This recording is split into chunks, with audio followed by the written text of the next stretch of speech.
सुनि सीख सिया सिस बड़ी गगन बोले देव साथ सिंहासन प्रभु पादुका बैठाले विश्वास। भरत जी ने अयोध्या में आने के बाद में राजपाट ग्रहण किया, राज तिलक हुआ। उन्होंने भगवान श्री राम की चरण पादुका को सिंहासन पे रखा कि प्रभु ये आपकी निशानी है, आप ही मेरे मार्गदर्शक हैं, आप ही मेरे मार्गदर्शन करना। उनको सिंहासन पे रखा, प्रणाम किया और राजचारण करने लगे। सिर पे जिस तरह से मेरे प्रभु जैसा जीवन जी रहे हैं, मेरे भाई साहब जैसा जीवन जी रहे वैसा जीऊंगा। राज का मुकुट वगैरह कुछ धारण नहीं किया, पूरे शरीर पे ऋषि मुनियों जैसे वस्त्र धारण करिए, सिर पे जटाजूट बांध के अयोध्या के बाहर नंदी ग्राम में अपना आश्रम बिछाया, बनाया, पर्ण कुटिया बनाई और वहीं से राज्य का संचालन करने लगे। जटा जूट सिर कोटिपट धारी खनी मन खुश खास धारी संवारी आसन वसन वासन व्रत नियम करत कठिन ऋषि धर्म प्रेमा। और कठिन ऋषि धर्म को पालन करते हुए भरत जी नंदीग्राम से शासन को चलाने लगे। एक भूमि पे बड़ा सा खड्डा बनवा कर ये प्रभु श्री राम भूमि के जिस लेवल पे शयन कर रहे उससे मेरे को नीचा रहना है, पृथ्वी से कुछ गहराई में वो अपना आसन लगा के वहां पे बैठते, वहां पे तपस्या करते और भली भांति राजनीति का संचालन करते। इस तरह से अयोध्या कांड संपूर्ण होता है, अरण्य कांड की शुरुआत होती है। अरण्य कांड में सीता जी का हरण बताया गया है। श्री गणेशाय नमः। श्री जानकी वल्लभो विवेदे श्री रामचरितमानस तृतीय सोपान अरण्य कांड श्लोक। मूलम धर्मारो विवेक जलते पूर्णेन्दुमानंददम वैराग्यम भुजं वास्तवाभिरामं भजे। उमा राम गुण गुण पंडित मुनिकावै वीरति भावै मोह विमूढ़ है भक्ति विमूढ़ धर्म रति। प्रभु श्री राम सबको विजय करने के बाद में अपने नित्य कर्म करने लगे और नित्य कर्म भूषण राम बनाए। प्रभु श्री राम ने एक बार पुष्पों के कुछ हार बनाए और सीता जी को पहनाए। सीता जी को कहा कि सोने साथी और कई मणियों और हीरों से गणित रत्न पहनने वाले हैं, क्या जंगल है वन में कुछ कुछ टुकड़े हैं उसके हाथ मैं अपने हाथों से बना के देना। सीता जी को पहनाए। सीता जी और प्रभु श्री राम बड़े प्रेम से बैठे थे और जो है धर्म की चर्चाएं कर रहे थे। इतने में सुरुपति देवराज इंद्र का लड़का जयंत वहां आया। बड़ा ही कुटिल था। उन्होंने कहा कि प्रभु राम का प्रताप देखना चाहिए। राम ने इनमें इतनी ताकत है, मुझे ताकत देखी। प्रभु राम सुरपति का बेटा, जयंत का बेटा, जो देवताओं के राजा है। जरूरी नहीं है कि कोई व्यक्ति अच्छा इंसान हो, बढ़िया हो, उसकी संतान भी उसकी जैसी हो। कई बार संतान भी बुरी हो जाती है।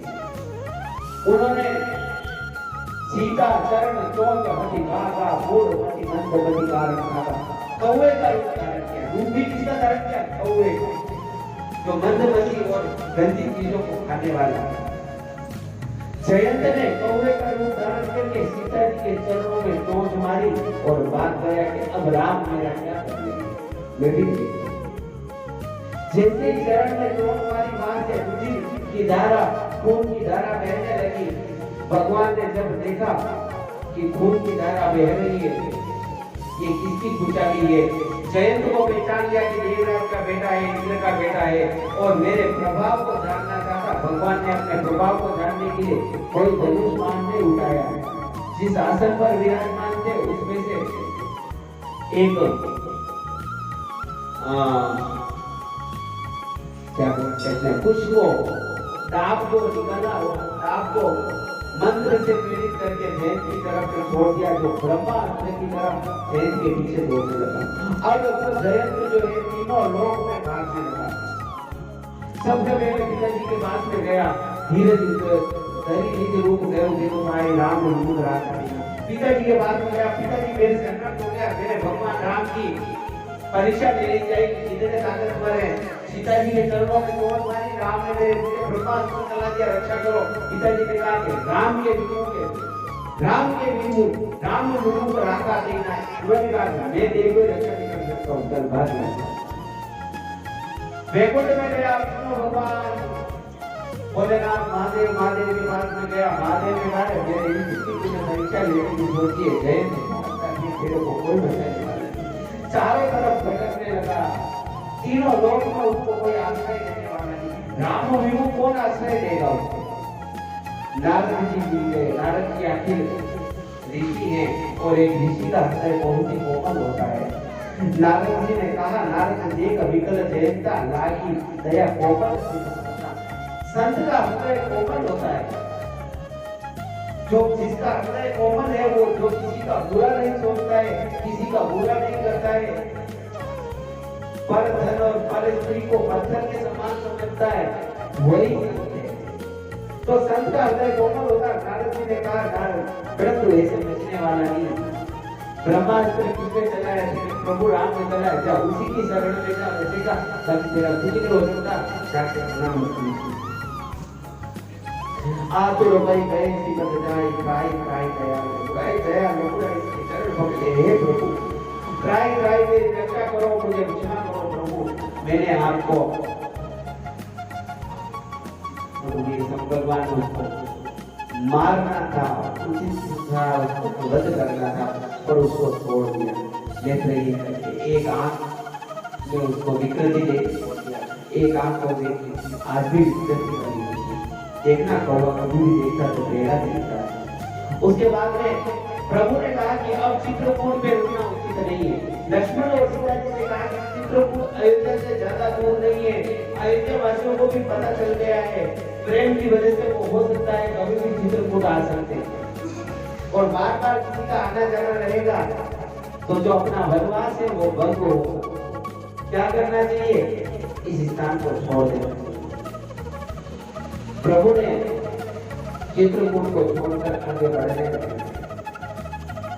कुछ दूर में महात्मा अत्रि जी का आश्रम है। अनुसुईया जी जो परसों प्रसंग में बात बताई थी ना, उनके पति अत्रि ऋषि और अनुसुईया जी सती जी अनुसुईया जी वन में वास करते अत्रि ऋषि के आश्रम में गए। अपने इष्ट देव प्रभु श्री राम को आश्रम पे आता देखकर महामुनि अत्रि बड़े खुश हो गए और अत्रि ऋषि ने प्रभु की प्रार्थना करने लगे। अत्रि ऋषि हाथ जोड़ के खड़े हो गए और भगवान की प्रार्थना करने लगे। बहुत सुंदर श्लोक की रचना अत्रि ऋषि ने की है। अरण्य कांड में तीसरे नंबर फॉर्मेट के बाद में ये श्लोक होता है। आप रामायण में इसका पाठ करो, पठन करो, ये बहुत ही लाभदायक है, सर्व संपदा देने वाला। अत्रि ऋषि प्रार्थना करने लगे, नमामि भक्तवत्सलं कृपालुशील कोमलं भजामि ते पदाम्बुजं अकामिनं स्वदामन्दं निकलौ श्यामसुन्दरं भवाभूतनाथ मन्दरं प्रपूर्णकञ्चलोचनं मन्दादिदोषमोचनं प्रलम्बबाहुविक्रमं प्रभो प्रमेयवैभवं निशङ्कचापसायकं धरं त्रिलोकनायकं दिनेशवंशमण्डनं महेशचापखण्डनं मुनीन्द्रसन्तरञ्जनं सुरारिवृन्दवन्दनं मनोजवेदितं अनादिदेवसेवितं विशुद्धबोधविग्रहं समस्तदूषणापहं नमामि इन्दिरापतिं शुभाकरं सन्तगतिं भजे शक्तिसानुजं सचीपतिप्रियानुजं त्वं त्वदङ्गिरिमूलमये नरा भजन्ति हीनमक्षरम् पवन्तितोपवाभवार्णवे वितर्क वीचि संकुले विवेकवासिन सदा सदा भजन्ति मोक्षये मुदा निरश्य इन्द्रियादिकं प्रभापयातिं ते गतिभयकम् तमेकमं तद्भूतं प्रभुं निरीश्वरं जगतं वदापत्यं वदापतिं प्रसीद मे नमामि ते पदाब्जभक्तिमेहिने पठन्ति ये तवं दिनं नरादेनं भजन्ति नास्ति संशय तदीय भक्तिदेशम्। प्रभु से प्रार्थना करने लगे, कमल के समान नेत्र वाले आपका नाम स्मरण माध्यम से ओम मद आदि दोष से दूर करने हो जाते। हे प्रभु आपको बार बार प्रणाम। इस पद का इस तमम का जो भी पाठ होता है सारी मनोकामना सीता जी से अनुसुईया मिलती है। अनुसुईया जी को सीता जी ने प्रणाम किया। अनुसुईया के पद में आशीष देगी। सीता जी को अनुसुईया जी ने आशीर्वाद दिया और माँ सीता जी जगत जननी, देखो जगत जननी है। प्रभु श्री राम जगत पिता है, लेकिन साधु संतों के पास में जब जाते तो आशीर्वाद लेके पास में बैठ जाते। खुद भगवान ने तो खुद की बात बोलने भी लग जाती, मैं भगवान हूँ, मैं परम ब्रह्मेश्वर हूँ, मैं ऋषियों की वाणी सुनते हैं, साधु संत सुनते हैं। सत्संग का ये प्रभाव है। भगवान जी अपनी मुनि के पास सत्संग सुनने लगे और सीता जी ने जो है जो स्वयं सती है पर अनुसुईया जी के पास में बैठ के अनुसुईया जी का अनुसरण करने लगी। हे माँ, मुझे पति धर्म का उपदेश दो। अनुसुईया जी वही अनुसुईया जी जिन्होंने ब्रह्मा विष्णु महेश को 6 महीने के बालक बना दिया और दत्तात्रेय के रूप में उनका अवतार हुआ। उस दिन नाम थोड़ा सा नहीं छोड़ा था, दत्तात्रेय जी के रूप में। माँ देवी को उपासना हितकारी विषप्रभ सुनराज कुमारी अमित दानाथ भरता देवी कदम को नाम करते। अनुसुईया जी कह रहे हैं कि हे राजकुमारी, माता पिता सब है, लेकिन स्त्री को पार लगाने वाला एक ही है, उसका पति। जीवन में विषम परिस्थिति में पति और पत्नी की पहचान होती है। धीरज धर्म मित्र और नारी आपातकाल परिचय चाहिए। जब आपातकाल होना, जब तकलीफ होना, बहुत ज्यादा समय बुरा चल रहा होना, तो 4 चीजों की परख कर सकते हैं। समय बुरा चल रहा है, काम धंधा नहीं चल रहा है, बहुत दुखी है, आप अपने जीवन में 4 चीजों की परख करते हैं। पहला धीरज, आपका पूरा देह कितना साथ दे रहा है वो मुसीबत में पता चलता है। आपका धीरज टूटना नहीं चाहिए। धीरज टूट जाता तो आदमी टूट जाता है। जब आदमी टूट जाता है तो फिर आत्मविश्वास जिसे गणित खत्म हो जाता है। तो पहली चीज मुसीबत में आपका धीरज कितना साथ दे रहा है, धैर्य भी कितना नहीं, वो कल देखा जाएगा। लगन तुमसे लगा बैठे, जो होगा देखा जाएगा। हे प्रभु, आपका तो देखा जाएगा। धैर्य, धीरज, धर्म, आपका धर्म कितना साथ दे रहा है, आप धर्म का कितना अनुसरण कर रहे हैं। मुसीबत में लोग धर्म को छोड़ देते हैं। सबसे पहला काम ये है, पूजा पाठ का बल को ये छोड़ देते, अपने धर्म को छोड़ो। धीरज, धर्म, मित्र, आपका मित्र कितना साथ देता है। दोस्त तो बहुत से होते हैं, यार दोस्त किसके खाए पिए किसके ले यार वो बहुत होते हैं। लेकिन जब आप वास्तव में मुसीबत में हैं, तकलीफ में हैं, उस समय जो आपके साथ में खड़ा वही आपका सच्चा साथी है। मित्र, नारी, पत्नी कितना साथ दे रही है ये भी मुसीबत में देखा। जब आदमी को मुसीबत आती है तब परख होती है पत्नी की वो कितना साथ दे रही है, कितना साथ दे रही है। ऐसा नहीं मुसीबत के समय में खाना दिया है कि ऊपर लगा के होना खाना की उम्र जल्दी कोई नहीं नहीं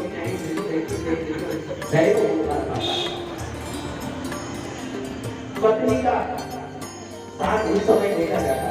और पति पत्नी का कितना साथ देता है वो कब देखा जाता है, जब पत्नी बीमार हो, पत्नी बुरी तरह से बीमार हो गई, भीतर पकड़ गया, उस समय पति का भी दर्द देखा जाता है, मतलब फर्क देखा जाता है। कि वो पत्नी के लिए कितना खर्च निकाला, कितना साथ देता है। जब पत्नी खाना बना के सब कपड़े धो के सब काम करके उसको भी अच्छी लगेगी, लेकिन जब भीतर पकड़ के उस समय पति उसकी जो है सेवा टहल करता है कि नहीं, उस समय पत्नी को औषधि देना, दवाई देना, साथ देना, रूखे वचन से नहीं बोलना कि आपको साथ माथू ढलती है, आपको नहीं कोई है, तो दोनों का मूल्य में फर्क होती है। मां अनुसैया जी कह रही है सीता जी से कि कितनी भी विकट परिस्थिति आ जाए, पति टूट जाए, पति का साथ मत छोड़ना, तो कौन से अपना चंद्र मौर्य है, अशोक सम्राट है, अपने वंश वृद्धि की हो गई, क्या हो जाएगा? राजीव गांधी की वंश वृद्धि की हालत देख लो, क्या बन गया है ना?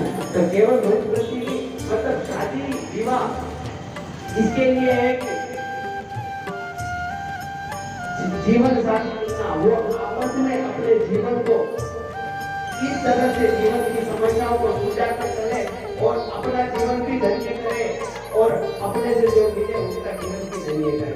जब गति करता चार सियाई वेद पुराण संस्था सकाई उत्तम वर्ष मन माई सपने आन पुरुष जग माई। पतिव्रता नारी अनुसुईया जी सीता जी को कह रही है कि प्रत्यक्ष रूप से तो बात दूर की बात है, सपने में भी किसी दूसरे पुरुष का स्मरण नहीं करे कि पतिव्रता स्त्री की पहचान है। स्वप्न में भी मध्यम पति देखे जैसे घात पुत्र इन्हें जैसे धर्म विचार अनुकूल रहे वो निष्क्रिय अपने से जो छोटे हैं, अपने पति से जो छोटे हैं उसको पुत्र के समान में समझे कि ये मेरा छोटा भाई है, मेरा पुत्र के समान है। इस तरह की जो नियत रखती है, इस तरह की निगाहें रखती है, उस स्त्री को त्रिलोक के देवता भी प्रणाम करते हैं। कई बार मैंने सुना है कि स्त्रियों का सम्मान जहाँ पे होता है वहाँ पे देवता रमन करते हैं, लेकिन स्त्रियों में भी ये गुण होने आवश्यक है। और इस तरह की गुणवती स्त्री का अगर कोई त्याग करता है ना, तो वो आदमी और पुत्र समझे। उसी तरह से एक व्यक्ति के लिए, इंसान के लिए भी, आदमी के लिए भी, मनुष्य के लिए भी है कि वो भी अपने से छोटी स्त्री है उनको माँ पुत्री के समान समझे, बहन के समान समझे, बड़ी है उसको माँ के समान समझे। और मेरे पीछे पीछे लक्ष्मण जी, श्री राम और सीता जी दोनों के दिल को बचाते हुए चल रहे हैं। आगे राम पीछे लक्ष्मण जी में सीता मैया उभय बीच में सिंह सो होते कैसे जीव और ब्रह्म बीच माया जैसे। ऐसा लग रहा है कि जीव और ब्रह्म के बीच में जैसे माया होती है, जैसे ब्रह्मा प्रभु श्री राम और लक्ष्मण जी के बीच में सीता जी। ऐसे तो मैं मान रहा जीव अपन जो जीव है और ब्रह्म ईश्वर है, उन दोनों के बीच में माया फंसी हुई है। माया की वजह से हम जीव को प्रभु के दर्शन नहीं कर पाते। ये मेरा है, ये मेरा मेरा अपमान हो गया, ये माया है। जब इससे इंसान दूर हो जाता है तो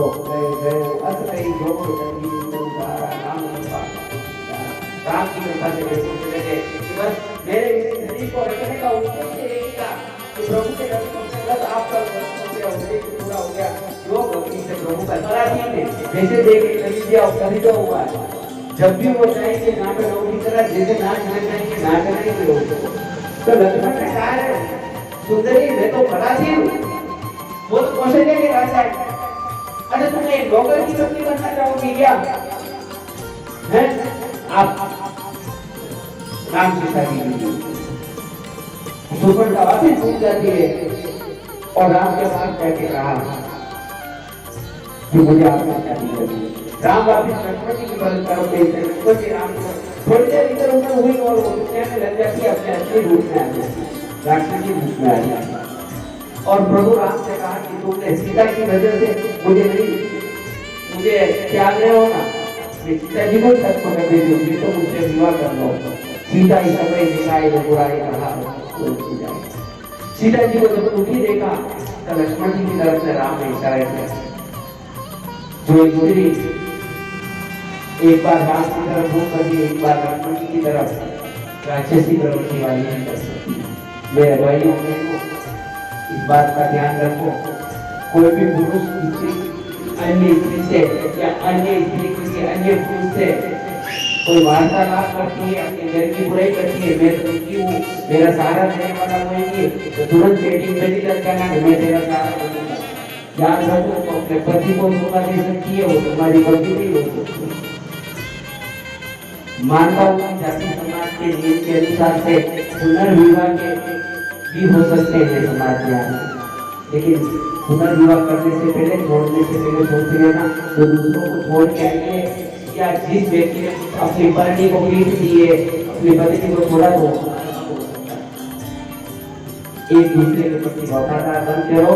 वही राक्षसी व्रती सुपर्णा जी ने की, लक्ष्मण जी को प्रभु श्री राम ने आदेश दिया। प्रभु श्री राम का इशारा समझ के लक्ष्मण जी नाम लो सो नाम प्रकान होगी ताके कर रावण मान होगी।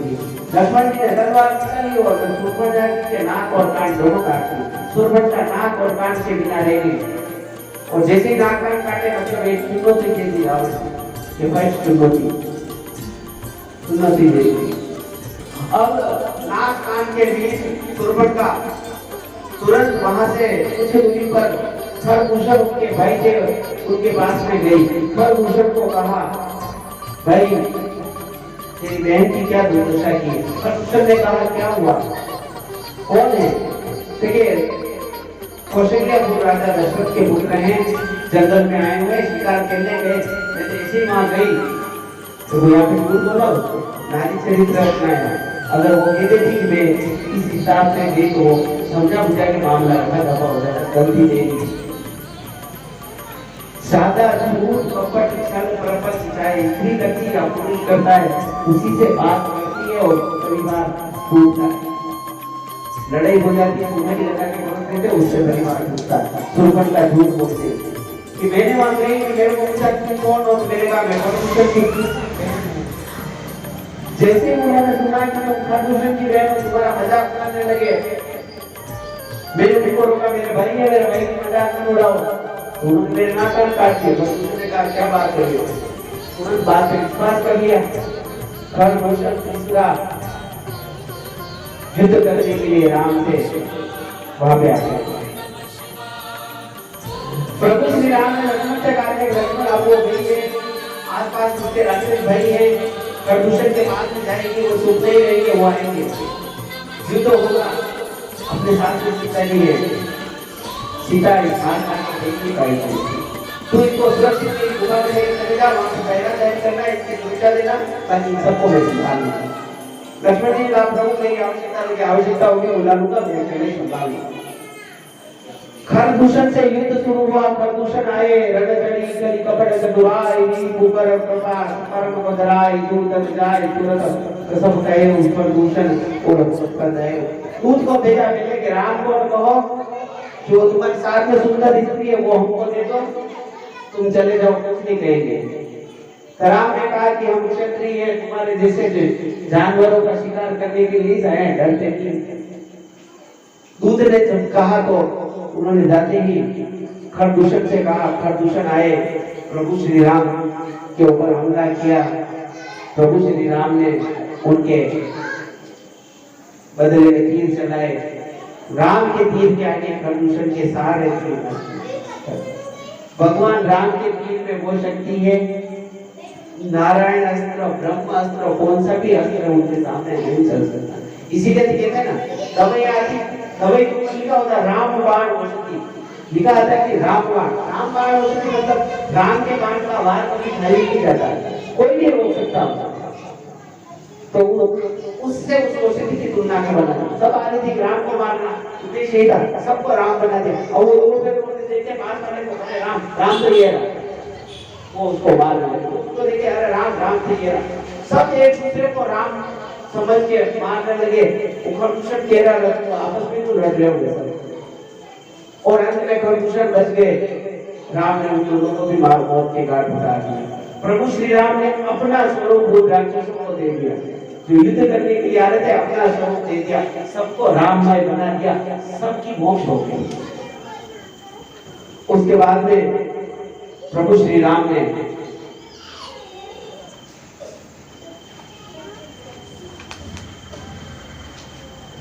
श्री राम ने सबका संहार करने के बाद में शूर्पणखा ने सबको मरते हुए देखा। सीधे रावण के दरबार में गई, रावण के दरबार में गुहार लगाई, भैया रावण, अयोध्या के दो राजकुमार आए हैं, उन्होंने मेरी ये दशा की है।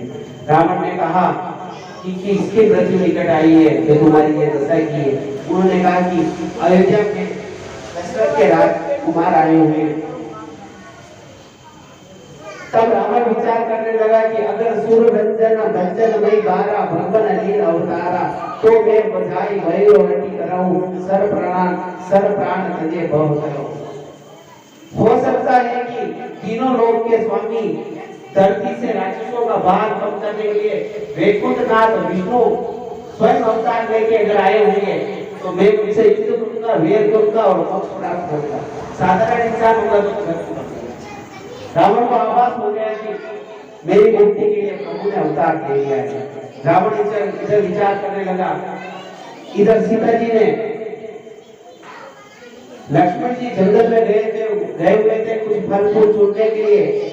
सीता जी को राम ने कहा, सीता अब मुझे नर लीला करनी है, अब कुछ आगे घटित होने वाला है। ये सीता जी की अग्नि परीक्षा को लेकर बहुत से प्रश्न उठाते हैं। राम ने रावण के यहाँ लेके आई सीता जी की अग्नि परीक्षा क्यों ली, ये उसका उत्तर।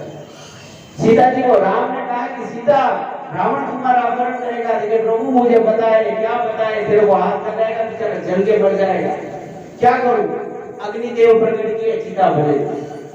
अग्निदेवता को प्रकट किया, अग्निदेवता को कहा कुछ समय के लिए मैं नर लीला करूंगा, तब तक सीता जी को आप अपने पास रखो।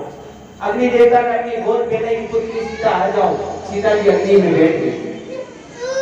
सीता जी का असली स्वरूप अग्नि में समा गया, केवल छाया दिख रहा था जिसको रावण लेके गया।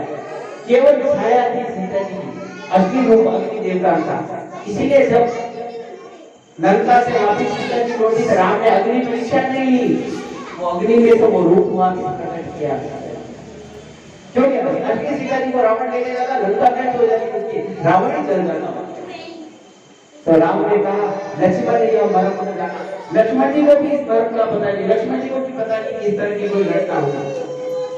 और अब आगे कल सीता हरण का प्रसंग अपन कल रखेंगे, क्योंकि भजन संध्या का समय